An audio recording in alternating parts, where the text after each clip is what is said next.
Assalamualaikum warahmatullahi wabarakatuh. Selamat siang Bapak Dani Chandra Febrianto, Eskom MN, yang saya hormati selaku dosen pengampu mata kuliah pemrograman berorientasi objek. Perkenalkan, saya Arif Rahman Fakih dari kelas IF 126 dengan 3 digit terakhir NIM 182. Di sini saya akan mempresentasikan program CRUD untuk data dosen. Di sini kita mulai dari kelas dosen. Di sini punya 4 atribut, yaitu NIP, nama dan prodi dengan tipe data string, kemudian lama mengajar dengan tipe data integer. Di bawah kelas ini masih di dalam kelas, di bawah atribut terdapat konstruktor yang fungsinya adalah untuk membantu kita ketika membuat data. Jadi di sini konstruktornya terdapat NIP, nama, prodi, dan lama mengajar. Dan sebelum memanggil atributnya terdapat keyword this, artinya adalah mengambil atribut di kelas dosen ini. Nah, fungsinya konstruktor ini adalah agar ketika kita menginput data, kita langsung menuliskan datanya di dalam parameter. Contohnya di sini. Di sini di kelas main terdapat kode untuk menginput data, yaitu list add atau menambahkan ke dalam list, new dosen atau membuat objek dosen baru, dan datanya ini langsung ditulis di dalam parameter. Jadi tidak perlu memanggil satu persatu, kayak misalkan dosen titik nip sama dengan berapa, kemudian dosen titik nama berapa. Nah, di sini karena sudah pakai konstruktor, kita langsung input datanya di dalam parameternya. Dan di bawah ini ada metode untuk menampilkan datanya, mulai dari nip, nama, prodi, dan lama mengajar. Oke, sampai sini kelas, konstruktor, dan metode tampil kita sudah clear. Kita lanjut ke main Java. Oh ya, sebelumnya di sini kita mendeklarasikan array list untuk menampung data dosen, dan di sini terdapat scanner atau ini fungsinya untuk menginput data di Java dan diberi alias sc. Jadi ketika kita mau pakai scanner, tinggal kita panggil sc titik. Nah, nama fungsinya apa? Oke, sebelumnya kita ke sini dulu, ke pilihan menu ada 6, 1-5 ini untuk CRUD-nya, 0 untuk keluar. Misalkan saya mau menampilkan data, tinggal kita pilih menu 1, maka akan muncul datanya di sini. Ada 3 dosen. 3 dosen ini tersimpan di dalam array list, dan array list ini berarti satu index array itu berisi nip, nama, prodi, dan lama mengajar. Kemudian misalkan saya mau menambah, NIP-nya di sini untuk fungsi menambah itu terdapat pengecekan. Di sini contohnya, for dosen, selama dosennya ini di dalam list, maka akan diiterasi, akan dicek satu persatu. Di sini ada if ini untuk pengondisian.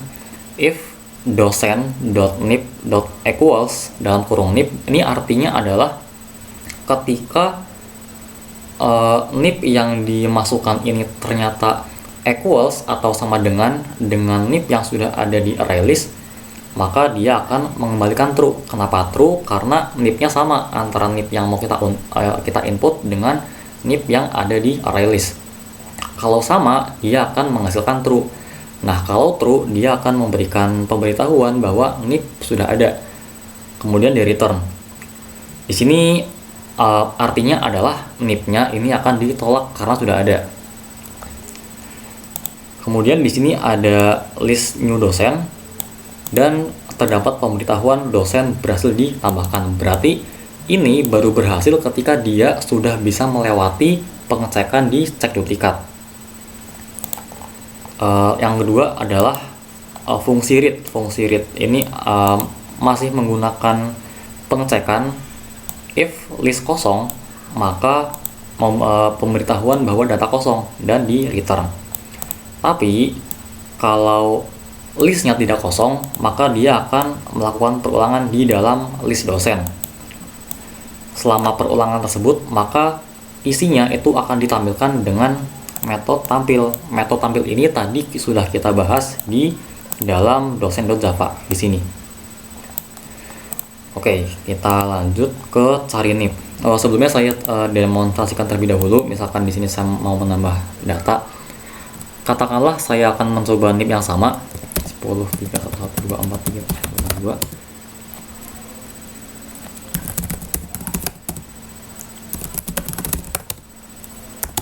Nah, di sini NIP sudah ada, terdapat peringatan. Kalau kita coba tampilkan, itu dia tidak akan masuk. Kenapa? Karena NIP-nya sudah ada, akan terduplikat, makanya dia ditolak. Oke, jadi agar inputnya valid, maka NIP-nya ini harus unik atau baru. Saya coba tambah lagi ya. Misalkan 10 3 1 1 2 4 3 0 1 9 2. Prodinya data science. Lama mengajarnya katakanlah 5 tahun. Nah, di sini dosen berhasil ditambahkan karena NIP-nya itu unik. Jadi NIP-nya boleh masuk karena dia baru. Kalau kita lihat di menu 1 akan masuk. Ada dosen baru. Nah, selanjutnya adalah cari NIP. Kita menu ketiga. Nah, untuk mencarinya seperti tadi. Oh ya, di sini ada string NIP sama dengan SC neckline seperti yang tadi saya bilang di awal ya. SC ini alias dari scanner di atas ini. Jadi ketika kita klik ketik SC kemudian dipanggil, ini di sini neckline ini untuk menginput string, menginput data string. Contohnya seperti NIP-nya berapa tadi? 10 3 1 1 2 4 3 0 0 2. Nah, di sini dia akan menemukan dosen dengan NIP yang sama seperti yang diinput. Cara kerjanya adalah dia akan melakukan perulangan di dalam array list dosen. Kemudian if atau jika NIP-nya equals dengan NIP, maka akan ditampilkan. NIP di sini yang dimaksud adalah NIP yang diinputkan di sini, kemudian dicocokkan dengan NIP yang sudah ada. Di sini saya butuh sedikit papan tulis. Misalnya saya punya NIP seperti ini. Misalkan ini inputnya seperti ini. Kemudian di dalam data itu saya punya begini. Nah, katakanlah saya punya begini. Ini adalah data yang tersimpan. Ini adalah input saya. Di sini dia akan mengecek apakah ini sama dengan ini. Tidak. Apakah ini sama dengan ini? Iya. Karena sama, maka dia akan mengambil NIP yang sama ini. Nah, seperti itu. Oke. Itu untuk cari NIP. Selanjutnya adalah update. Kita coba dulu ya untuk update-nya. Katakanlah saya mau update yang ini. Update 4 10 3 1 1 2 4 3 0 2. Oke. Di sini ketika dia menemukan NIP-nya, maka dia meminta nama, prodi, dan lama mengajar. Jadi NIP-nya itu tetap sama. Yang diganti adalah namanya, prodinya, dan lama mengajarnya. Katakanlah di sini nama barunya Fakih, tapi H-nya 2. Oh, Arif aja. Arif, tapi F-nya 2. Nah, seperti ini. Prodi baru, katakanlah tetap informatika. Katakanlah yang mau diganti ini lama mengajarnya, katakanlah jadi 3 tahun. Oke, jadi sudah terupdate, kita lihat, dan hasilnya menjadi Arif dengan 2F dan sekarang sudah mengajar selama 3 tahun. Selanjutnya adalah di sini ada dosen tidak ditemukan. Jadi kalau dia tidak menemukan NIP yang sama dengan yang diinput, katakanlah saya mau NIP-nya 185 katakanlah ya, maka dia ini nggak bakal nemu karena di array list-nya tuh nggak ada. Yang ini bukan, yang ini juga bukan, ini juga bukan. Mau ke bawah udah nggak ada datanya, udah dicek semua. Nah, di sini dia akan memberitahu bahwa dosen tidak ditemukan karena memang dia NIP-nya tuh nggak ada. NIP yang dicari sama yang di data itu nggak sinkron, nggak sama, akhirnya dia nggak bisa update. Dan untuk nama, prodi, lama mengajar ini Dia ibaratnya itu seperti menimpa data. Ini ibaratnya seperti menimpa data yang baru. Jadi namanya baru, prodinya baru, lama mengajar juga baru. Dan di sini ada S10 next line, S10 next line, di sini ada S10 next line juga. Ini ST tadi ya untuk scanner. Kemudian di sini kenapa ada pass integer? Ini sebenarnya untuk memastikan bahwa datanya ini benar-benar integer, karena sejak awal kita sudah kasih tipe data integer di dalam kelasnya. Di atributnya udah kita tentuin bahwa integer, maka di sini sebagai penegasan kita pakai parse integer atau untuk memparsing ke dalam integer. Oke, terakhir adalah delete ya. Berarti 5. Dipilih nipnya mau yang mana? 10, 3, 1, 1, 2, 4, 7, 0, 1, 8, 2. Kemudian ditampilkan. Nah, sekarang sudah tidak ada nipnya yang tadi dihapus. Untuk cara kerjanya adalah di sini terdapat iterator, yaitu untuk mengulangi data di dalam array list. Di sini while has next itu artinya dia akan next ke masing-masing indeks data.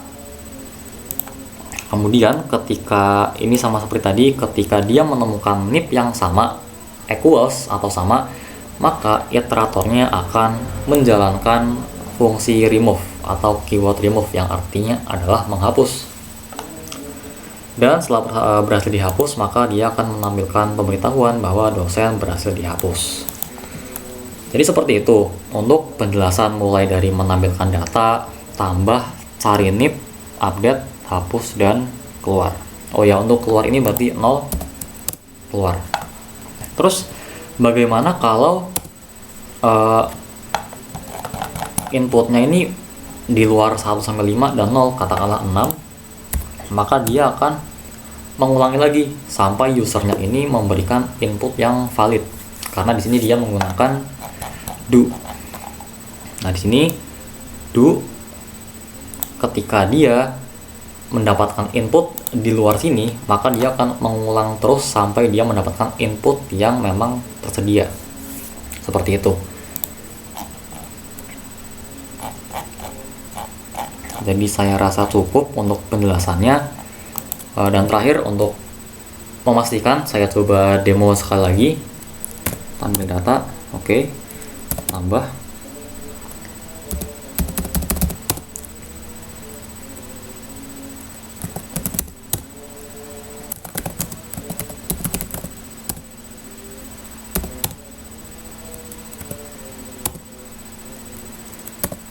Cari nip, coba kita cari nip yang baru ini. Oke, ketemu ya. Update.